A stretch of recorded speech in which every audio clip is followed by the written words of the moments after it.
ବୋଉ ସୋୟାବିନ ଭେଜିଥିଲା ଏବେ କଣ କରିବୁ କି? ସୋୟାବିନ ଚିଲି କରିବା।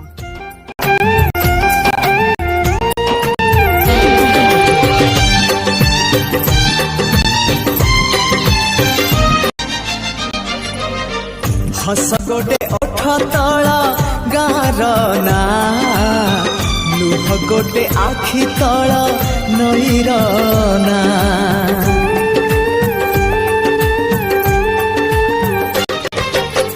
हस गोटे ओठ तला गार ना लुह गोटे आखि तला नईर ना।